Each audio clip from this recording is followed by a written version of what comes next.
Well, hello everyone, and this week's news is coming to you from Resilient Lady, and we are about 3/4 of the way across the Atlantic. We sailed last weekend from San Juan in Puerto Rico, and we're now about a day and a bit away from Tenerife, from Santa Cruz. It's been a lovely crossing, so much easier than it was for our forebears who travelled from the Canary Islands to the Caribbean to populate those islands in the 16th, 17th and 18th centuries. For them it would take 6 to 8 weeks. They'd be navigating by a combination of sextant and dead reckoning, and it was quite difficult for them to make their landfall properly, and they were subject to the vagaries of the winds. Unlike us, we've just been cruising across in supreme comfort upon this virgin voyage. But enough of that, and on with the news now for you. And as always, remember that we'll be doing a useful Spanish phrase for you, and at the end of this bulletin we'll be covering the 3 things you could be doing if you're on the island next week. I'm Mike from Lanzarote Information, and let's crack on with the news now. And of course, the first thing we have to talk about is the major flooding event that happened on the island last weekend, last Saturday specifically. Now, if you read the foreign press, you could be forgiven for believing that it was a massive event that affected the whole of the island, that pretty much put it underwater, and it was a terrible, terrible disaster. It certainly wasn't good, but it was much more localized than the information that seems to have been put out by the international press. The major event happened in a very, very narrow corridor running from Taiche down in one direction to Costa de Gizeh and in the other to Arrecife. And in those areas there was rain as heavy as 100 litres per square metre. Now that's maybe 10 times more than I've ever known before. It was definitely of biblical proportions. But it should be noted that outside of those specific areas there was no rain at all. Where I live in Aria, there was no rain. In Playa Blanca, there was no rain. In Puerto del Carmen, there was a little bit, but not too much at all. So it was a very, very specific area, and that's really what caused the problem, because all that rain coming down hit ground that has been in drought for years now, and it doesn't then soak into the ground. It just sort of flows the mud and dirt off the surface straight into the barrancos, which are designed to take rainwater out to sea, and completely overwhelmed them. So it filled Costa de Gizeh, which was the worst hit place, with mud. It filled Arrecife with a lot of quite deep water, and there was a massive cleanup operation that had to follow that. So what's the latest? Well, I'm recording this on Friday, in fact, although it will be going live on YouTube on Saturday morning. The latest is that the cleanup has pretty much been done in Costa de Gizeh now. There are 3 hotels that remain closed. The HD is one of them, and they were planning a refurb anyway, so they're going to go ahead and do the refurb. The what was the Melias Salinas is now the Paradisios Salinas. Still remains closed because they've got a problem with their substation, and I gather Santa Rosa is still closed as well.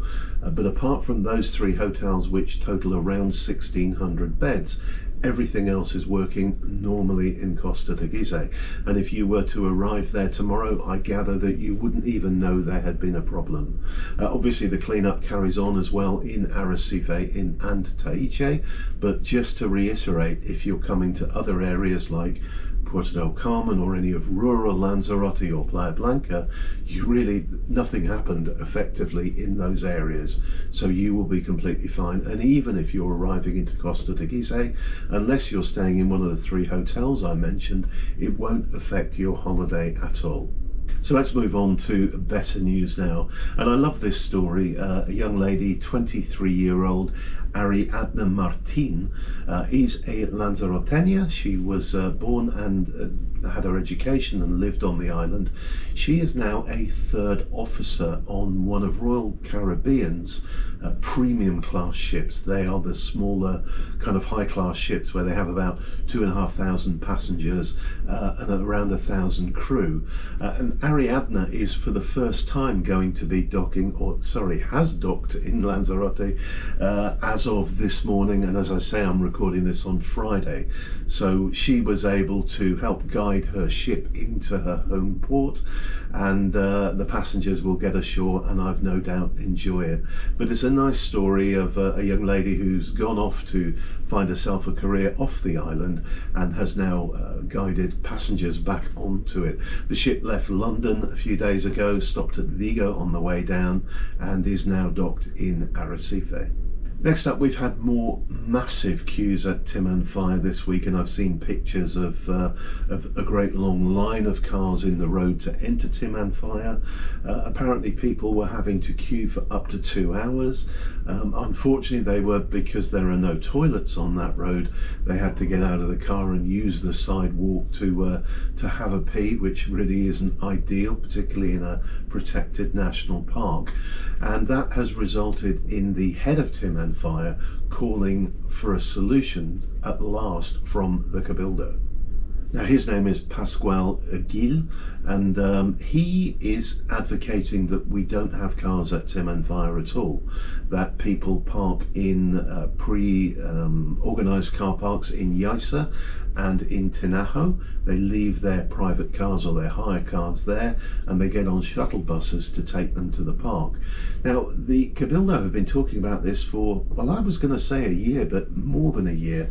For some time they've been talking about some solution to this queuing problem, and at one stage they said, yes, we're going to have an appointment system. You have to pre-book a time online. That's the only way you'll be able to enter the park. But for some reason that never happened.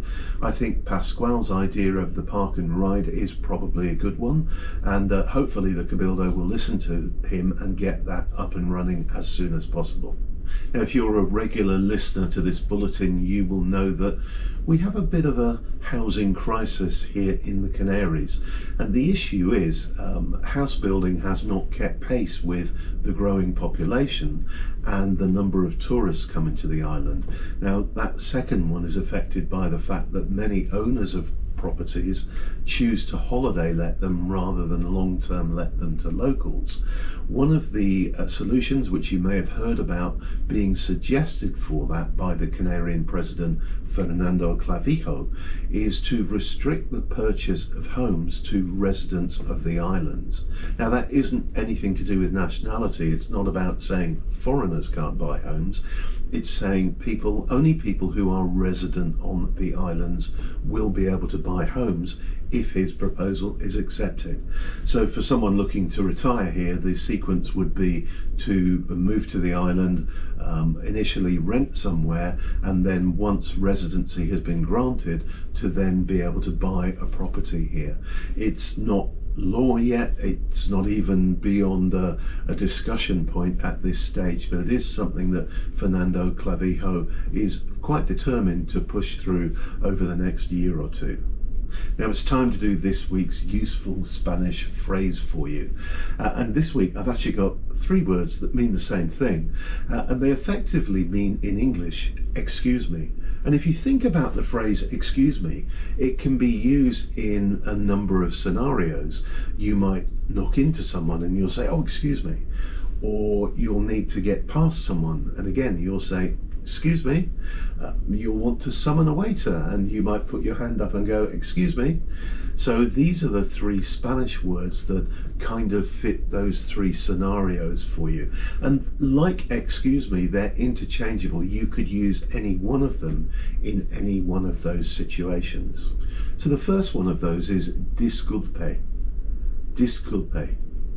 And typically you'll use that one if you bump into someone by accident. So you might be walking around the corner of a shopping centre and somebody's coming the other way and you almost run into each other, and you'll probably go disculpe.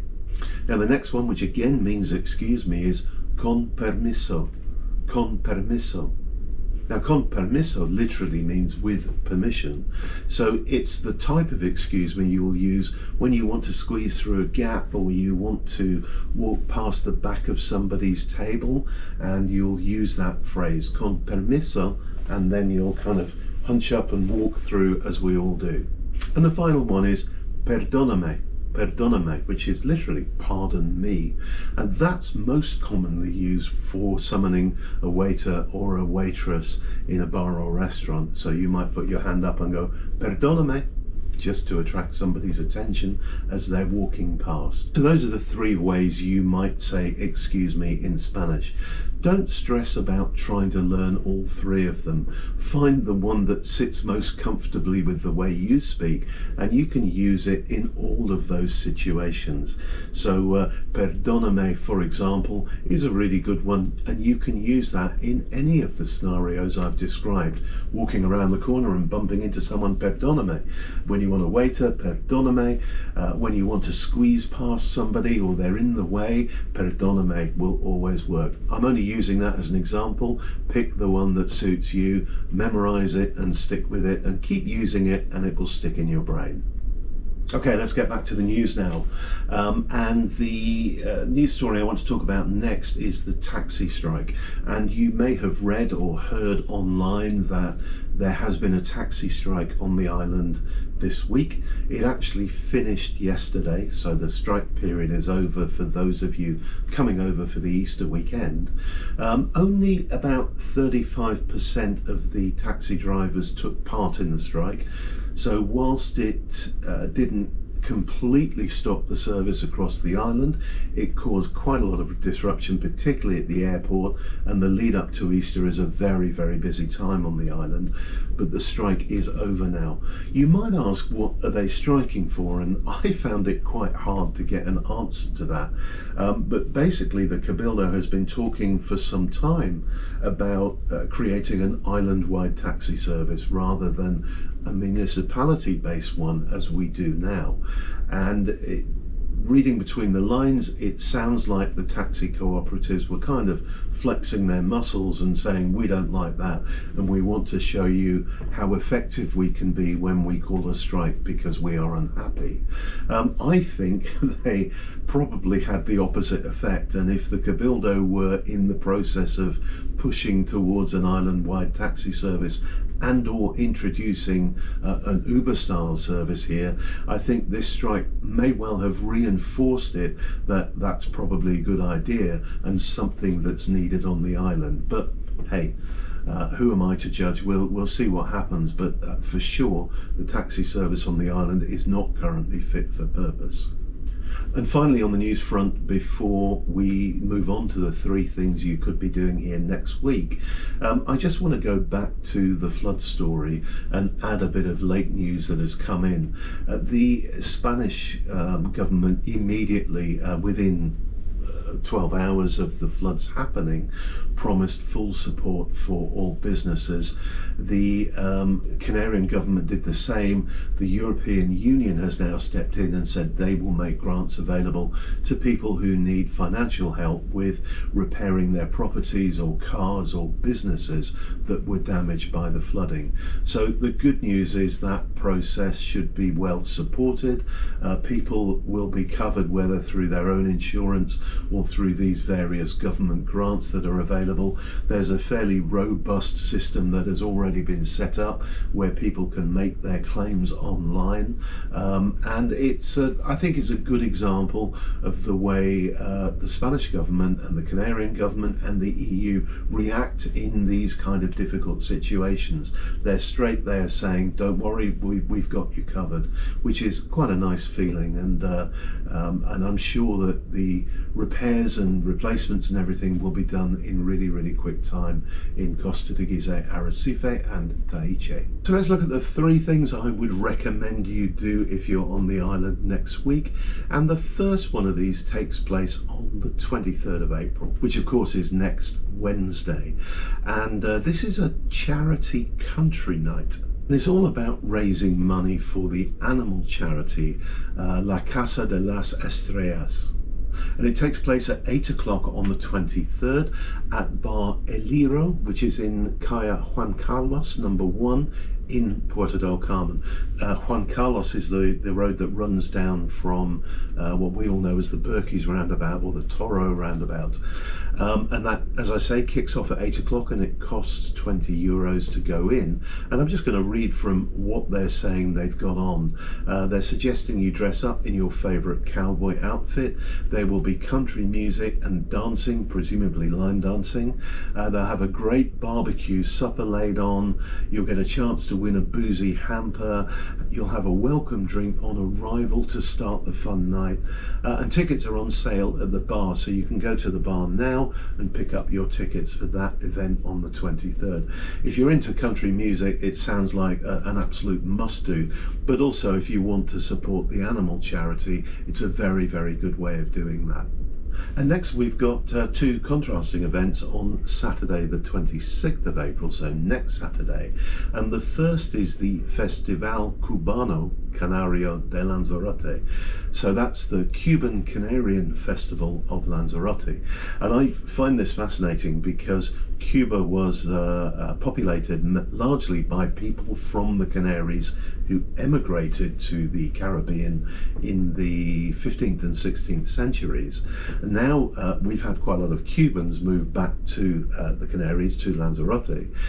So they've come back the other way, and I wonder how many of them are originally from Canarian families. Anyway, the long story, the short version of that long story is that we have a sizable Cuban population on the island, and this is their special day. And it all kicks off at 11:30 next Saturday, and it runs all the way through until 11 o'clock at night. And just looking at some of the things going on here, there is a parade from the Puente de las Bolas to the event site, then an official opening. There'll be music from pupils from the Tonin Corujo Music School. There's going to be a magic show, a dance show, a folk group, a performance by Chucho, I don't know who Chucho is, and his group, a performance by Virginia Guantamanera, and then there'll be Latin jazz, something by Benito Cabrera, and much more. And so this is just going to be a big day of Cuban celebration, and I mean, I'm sure there's going to be a lot of laughter, a lot of fun, and a lot of Cuba Libres drunk on that. But if you don't fancy the whole Cuban thing, the Teguise Music Festival takes place on the same day, so that's next Saturday, the 26th, and that runs from 12:30 until 12:30 during the day until 11:30 at night. And this is a really big live music event, and they've got a lot of acts on. They have Good Franco, Belize, Mandy Shadow, Imtima, Gagri, Emissora, Clandestina, and these are indie rock bands, they're reggae bands, there's a blues band amongst them, so a whole variety of music throughout the day. And obviously Teguise is full of really excellent bars and restaurants where you can go and get something to eat and drink between the various acts. Both of those events, the Cuban festival event and the Teguise event, are completely free of charge to go and enjoy. So do go and enjoy on one or the other of those and have a great time. And that, my friends, is it for this week. Thank you so much for watching. Have you got a question for me? Just put it in the comments below.